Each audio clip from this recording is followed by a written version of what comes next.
took my son to get a trim for school, and I just figured I'd step outside because it's taken a little while. One of the things I wanted to say, and this really doesn't have anything to do per se with trauma or healing from betrayal, but I talk a lot about languages, and when couples come together, they really need to formulate their own language. When two people come together and start a new life together, it's almost like they're learning a whole new language. There's the language that each party grew up in their own house, and then you really have to learn your own language with the partner that you're with. There's certain grunts and sounds and facial expressions that mean something to each family, each individual family, and you have to now really come together as a couple and create your own language. And it can be tough because there's misunderstandings, there's all kinds of things. We all heard of, the majority of us heard of the 5 love languages, and if not, I really encourage you to look at them because they're extremely helpful. But one of the things that many don't know is that there are love languages across the board. And one of the ones that I wanted to just bring forth today is the language of grieving.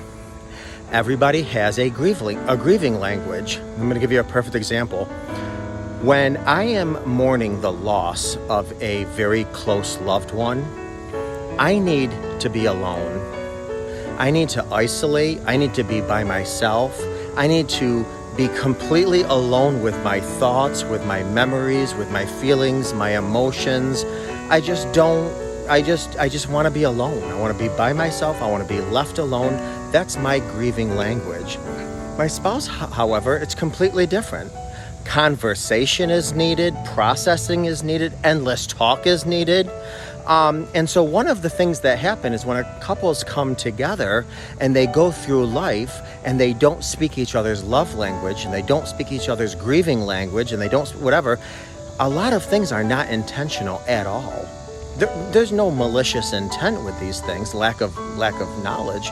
There's no malicious intent, but what do? We get hurt, we get offended, and oftentimes we don't say something, and then resentment settles. And when resentment settles, that's when really division happens in a relationship.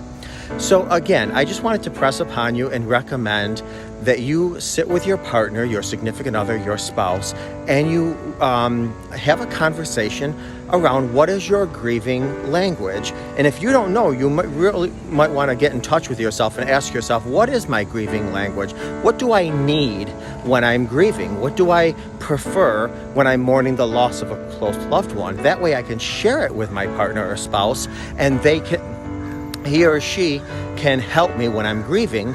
That way I feel connected to them, I feel loved, I feel safe, and what have you. So I hope this helps, especially with people that are getting into relationships or reconciling and rebuilding relationships. You really want to convey not only your love language to them, but your grieving language. What do you need when you are in mourning? What do you need when you're grieving a loved one?